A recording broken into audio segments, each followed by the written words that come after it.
Okay, strap in everyone. In this explainer, we're going on a high-stakes chronological ride directly inside the cockpit of a Bombardier Q400.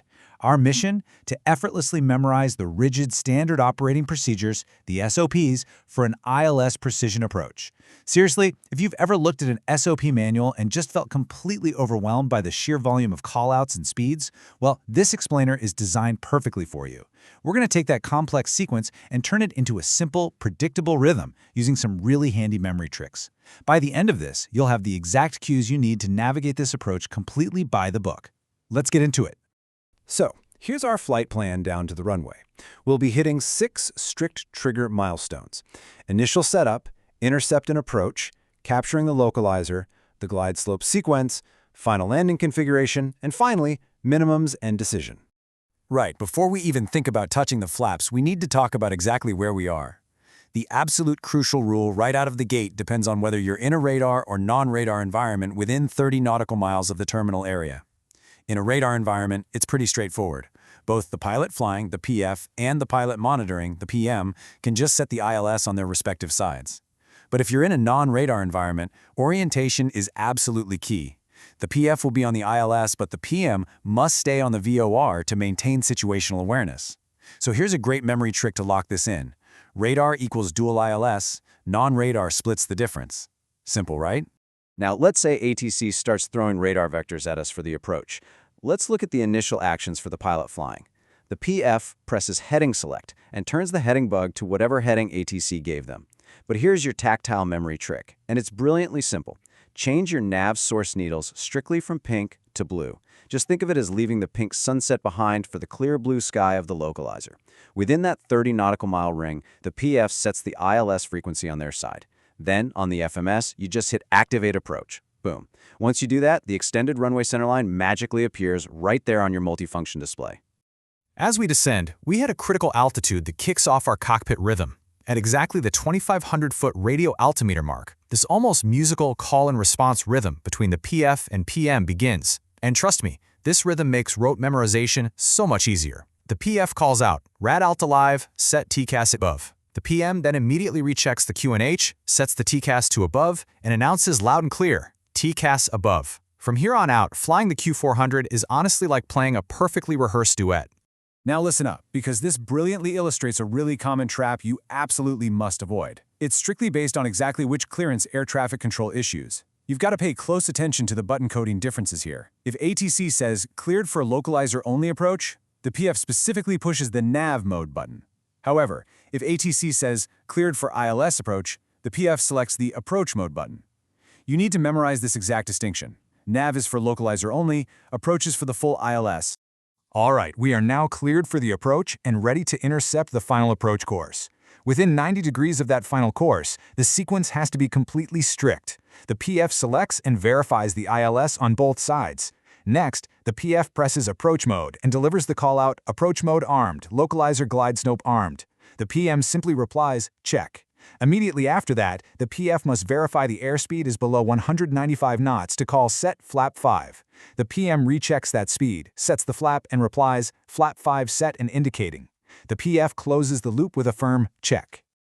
So we're intercepting the beam now. This outlines the rapid-fire tennis match rhythm of capturing the localizer. First movement on the dial, PF calls localizer alive, PM says check. Next, when lock star pops up on the primary flight display, the PF calls lock star, set heading bug to final approach course. The PM physically sets the bug and replies heading bug set. Finally, the capture itself. PF announces lock captured, and the PM confirms with check. It's ping pong, really. Call, response, action, verify. Localizer is captured. Now we look vertically to the glide slope. I love to call this the dot drop trick. It anchors the upcoming complex sequence to a really simple descending visual cue. The sequence flows perfectly linearly. Glide slope alive, then the 1.5 dot mark, then the 1 dot mark, followed by glide slope star, and finally glide slope captured. By visualizing these descending dots right there on your display, you trigger your configuration memory completely effortlessly. Let's break down exactly what happens at each of those dots. Okay, here comes the 1.5 dot drop milestone. At exactly 1.5 dots, the PM calls out glide slope 1.5 dot.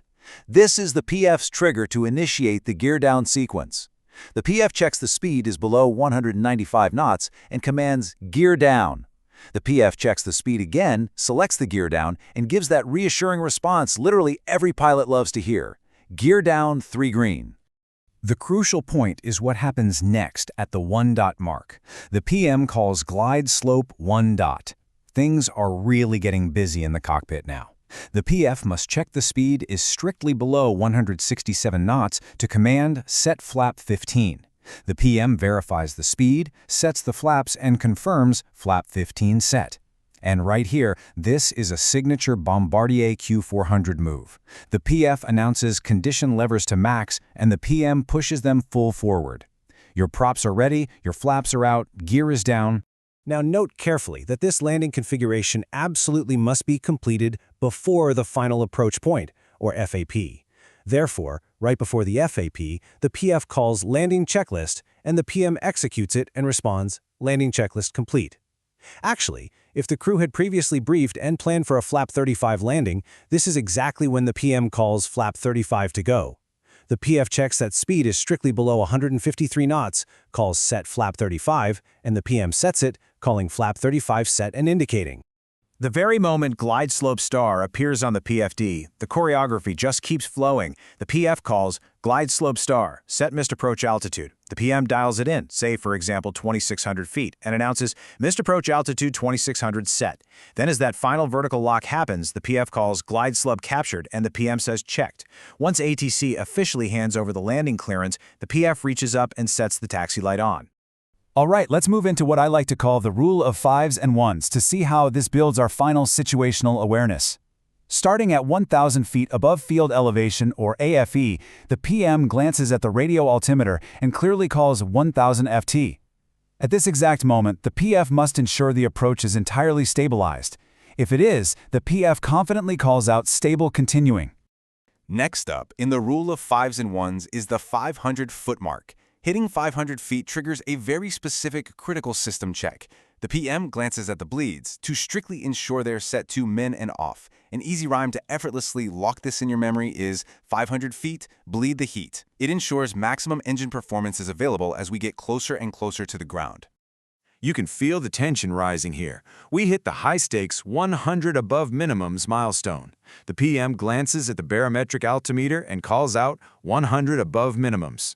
Importantly, if they already have visual contact, they will add runway in sight. Assuming things look good, the PF replies with a calm check, continuing. We are literally seconds away from the tarmac at this point. Now, I want to pause the narrative right here at minimums, because this is it. This is the ultimate branching question for the cockpit crew. Do we have contact? Everything we've done from 30 miles out, the flap speeds, the condition levers, all those checklists, it all leads up to this singular, binary question. And you have mere milliseconds to process the answer. Which brings us to that final, rigid split-second decision. If the PM glances at the altimeter and calls minimums runway in sight, the PF takes it straight to the runway with contact, landing. But if the PM calls minimums no contact, there is zero hesitation. The PF immediately calls go around. And there you have it. By using those memory tricks, the dot drops, the pink to blue color changes, and that strict call and response tennis match, you now have a perfectly memorized sequence from 30 miles out all the way down to minimums. The next time you look at that Q400 SOP, you won't just see a wall of text, you'll hear the rhythm. So what part of the approach rhythm are you going to practice perfectly today?